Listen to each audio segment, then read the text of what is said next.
Bonjour à tous et à toutes et bienvenue sur le Renard littéraire.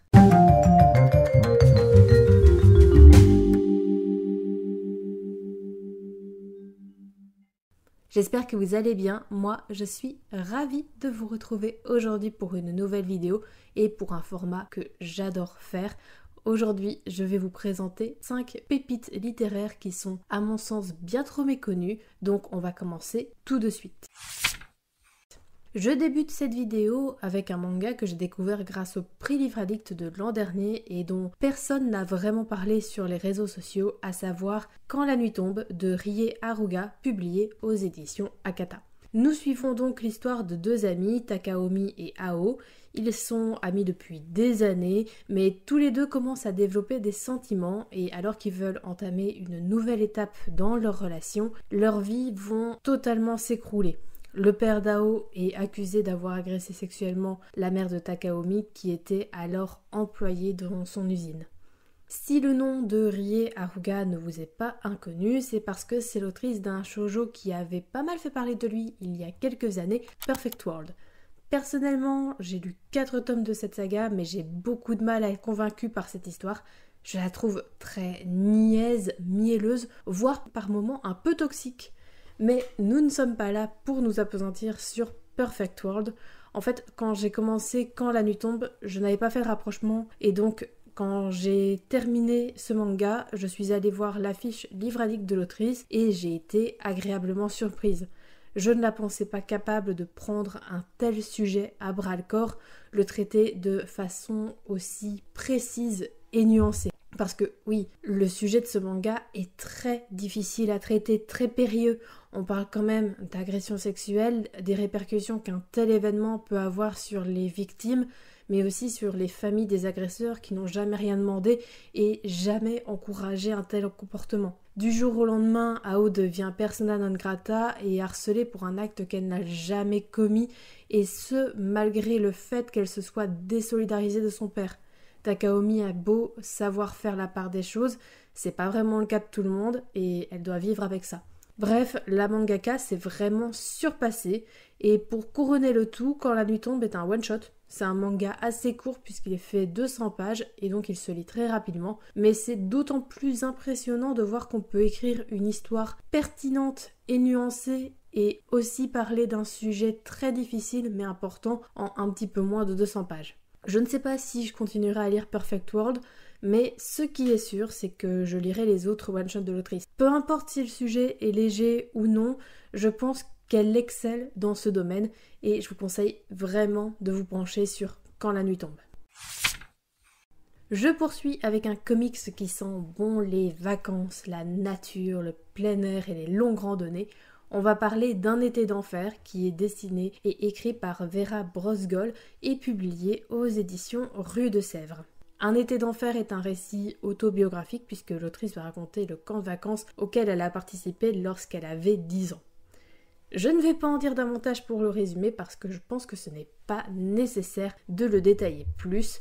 C'est un comics que je trouve à la fois très drôle et très attendrissant. Drôle parce qu'on voit que l'autrice a suffisamment pris de recul pour rire de la situation et de ce camp de vacances un poil rustique et cliché, entre les toilettes horribles, les baignades dans des rivières glacées, des morceaux de viande cuits sur le feu de bois et les histoires terrifiantes qu'on peut se raconter le soir dans une tente. Mais c'est aussi attendrissant parce qu'on peut vraiment tous se retrouver dans le portrait de Vera. C'est toujours difficile de s'intégrer, de comprendre les différents codes d'un groupe et d'un lieu, encore plus quand c'est du scoutisme et qu'on n'a jamais vraiment baigné dans ce milieu.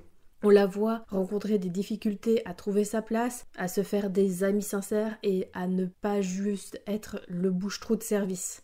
Mais ce que j'aime aussi dans Un été d'enfer, c'est que l'autrice, sous couvert d'une histoire un peu légère, parle de sujets importants comme l'immigration, la volonté de retrouver un peu de la culture de son pays d'origine alors qu'on ne s'y trouve plus. Tout ça avec des dessins, avec des traits très ronds et très soignés, très colorés, qui sentent bon les vacances, l'été et les grands espaces. Bref, que demander de plus? Si vous avez une envie de vous évader, de vous remémorer les étés que vous avez passés dans votre enfance, alors Un été d'enfer est le livre qu'il vous faut. Je ne comprends pas pourquoi personne ne parle du roman fantasy guerrière écrit par Guillaume Lebrun et publié aux éditions Christian Bourgois. Fantasy guerrière, c'est un roman historique qui revisite la guerre de 100 ans qui a opposé les Français et les Anglais, et nous suivons plus particulièrement le personnage de Yolande d'Aragon qui va créer une école militaire pour préparer aux arts de la guerre 15 jeunes femmes toutes nommées Jeanne. Cependant, la 12e Jeanne va lui poser quelques petits problèmes. Je ne vais pas forcément m'attarder sur ce roman puisque j'en ai déjà parlé à l'occasion de ma vidéo top et flop de l'année 2023. Donc si vous avez envie d'une chronique complète, je vous renvoie à cette vidéo qui se trouvera dans le petit i et si j'y pense aussi dans la barre de description. Je suis vraiment heureuse qu'une maison d'édition ait pris le risque de publier un tel ovni. Dès le départ, on comprend qu'on va avoir un livre avec plein de caractère et d'humour et que finalement, on verra toute la légende autour de Jeanne d'Arc d'un autre œil. L'auteur n'est pas là pour nous parler d'histoire de manière ennuyeuse et poussiéreuse, et ce, malgré un style d'écriture déconcertant alliant vieux français et franglish. Il y a beaucoup d'action, peu de temps mort, et malgré la densité du livre, ça se lit vraiment tout seul. Personnellement, j'ai eu beaucoup de mal à lâcher le livre, et plus particulièrement la seconde partie, lorsque tout va vraiment s'accélérer. J'avais envie de connaître le destin de toutes ces femmes vraiment attachantes et toutes hyper badass. L'auteur a aussi distillé pas mal de références à la pop culture, et elles sont vraiment savoureuses. Je n'en dévoilerai aucune parce que j'ai adoré les découvrir au fil de l'eau, et je suis persuadée qu'il y en a plein qui m'ont échappé. Alors, est-ce qu'une relecture s'impose? Après tout, pourquoi pas? Mais bref, j'avais vraiment envie de reparler de ce livre parce que je le trouve vraiment trop méconnu et je sais que malgré son côté ovni, il peut plaire à vraiment beaucoup de monde. On est vraiment loin de la réécriture historique grandiloquente et pompeuse qui a des airs de secret d'histoire ou d'une romance historique dans laquelle le contexte ne sera que peu exploité. C'est drôle, déjanté, original et parfois un peu gore, mais honnêtement ça vaut le coup d'œil. Je suis persuadée que vous vous prendrez vite au jeu, que vous allez adopter pour quelque temps l'ancien français et que vous vous attacherez à Yolande et à toutes les Jeannes. On passe désormais au livre qui m'a donné envie de refaire un épisode de ce format que j'apprécie beaucoup. Je parle donc de la dernière BD de Loulubi, Eurydice, qui est publiée chez Delcourt. Il faut savoir que cette fois-ci, Loulubi n'est pas seule et qu'elle est à l'origine du scénario et du storyboard, la dessinatrice étant Solène Guivre. Cette BD, c'est une réécriture du mythe d'Orphée et d'Eurydice, vous savez, ce héros qui promet de ramener la femme qu'il aime des enfers, mais qui se retourne à la dernière minute, condamnant ainsi Eurydice à errer dans le royaume d'Hadès. Ces derniers temps, j'ai lu beaucoup d'ouvrages de Loulubi, assez en tout cas pour vous faire un renard en bulle, mais je ne trouvais pas ça très pertinent de faire une vidéo consacrée uniquement à ces BD. Donc je vais parler de tout ce que j'ai lu d'elle dans un autre cadre que celui octroyé par le renard en bulle. Et puis j'ai été un peu déconcertée parce que je croyais qu'on parlait bien plus de cet ouvrage. Pourtant, il n'a que 90 votes sur Livre Addict, contrairement à sa BD Racine, qui est sortie quelques mois plus tôt, en mai 2024 il me semble, et qui récolte déjà 256 votes. Après, c'est vrai que Livre Addict n'est pas forcément représentatif. Pourtant, cette sensation qu'on parle trop peu de cette pépite, elle persiste. Eurydice, c'est une réécriture intelligente, féministe et moderne du mythe. Quand je parle de modernité, je ne parle pas du cadre du récit qui se déroule dans un monde très fantaisiste, assez proche des décors mythologiques, ce que j'apprécie grandement. Je parle surtout des sujets qui sont abordés et qui sont chers à l'autrice quand on connaît un petit peu son travail. On ne parle pas que d'une histoire d'amour, on parle aussi d'art, de la valeur de l'art et du travail des humains, du remplacement progressif par des robots ou par des machines qui, certes, effectueront un travail excellent et à moindre coût, mais qui ne feront rien ressentir du tout. On parle aussi de corps et de diversité, et tout ça est accompagné de dessins absolument sublimes. Je vous insère quelques planches pour que vous puissiez visualiser la beauté des dessins, des décors et des personnages. J'ai eu un gros coup de cœur pour cette BD. D'ailleurs, ça a été mon tout premier coup de cœur de l'année. C'est simple, j'étais absorbée par cette histoire. Ça m'a fascinée, enchantée. L'injustice que subissent les personnages m'a révoltée. J'étais pleine de tristesse pour Eurydice. Enfin, j'étais complètement plongée dans le récit. J'ai vécu et ressenti toutes les émotions des personnages et ça faisait un bout de temps que ça ne m'était plus arrivé. Alors, Eurydice, c'est une véritable pépite. Et même si j'adore toutes les autres œuvres de Lou Luby, que toutes ces BD sont importantes, je pense que c'est celle-ci que je préfère. Et je pense qu'elle et Solène Guivre peuvent refaire toutes les interprétations de mythes possibles et inimaginables. Je serai au rendez-vous. Et je termine cette vidéo de pépites méconnues presque 100% graphiques avec une saga de manga, c'est-à-dire Alpite Soul Sender, écrit et dessiné par Rona et publié chez Kiyun.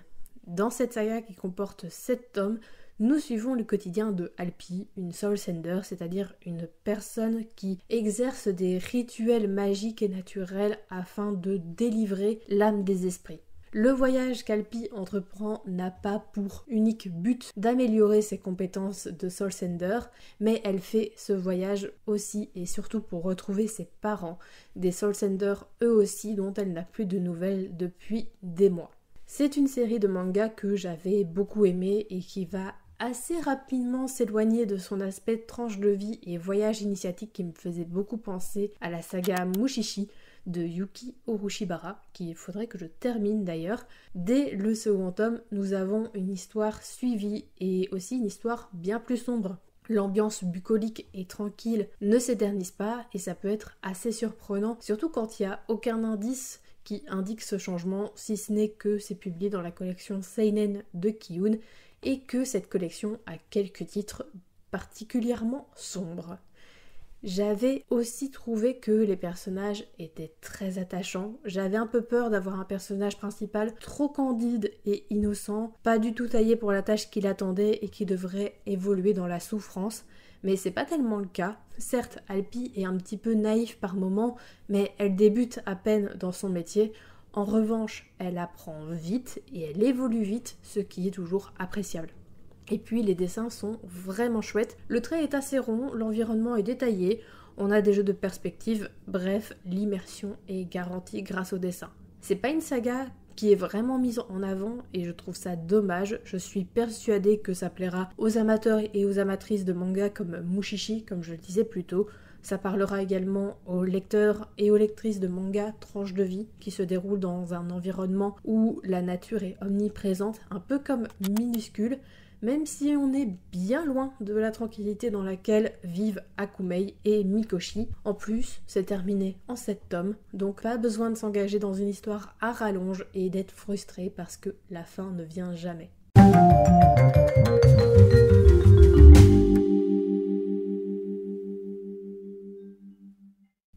Cette vidéo est désormais terminée et j'espère qu'elle vous a plu. N'hésitez pas à me dire si vous avez lu l'un de ces livres et quel est votre avis là-dessus. N'hésitez pas également à me faire part de vos pépites méconnues, je serai ravie d'échanger avec vous dans l'espace des commentaires. N'hésitez pas également à lâcher un petit pouce bleu, à vous abonner à la chaîne, ce qui est le meilleur moyen de soutenir mon travail et ce qui vous permettra également d'obtenir une notification à chaque fois que je poste une nouvelle vidéo, c'est-à-dire un vendredi sur 2 à 18h30. Et moi, en attendant de vous retrouver dans une prochaine vidéo, je vous souhaite d'excellentes lectures et je vous dis à très bientôt.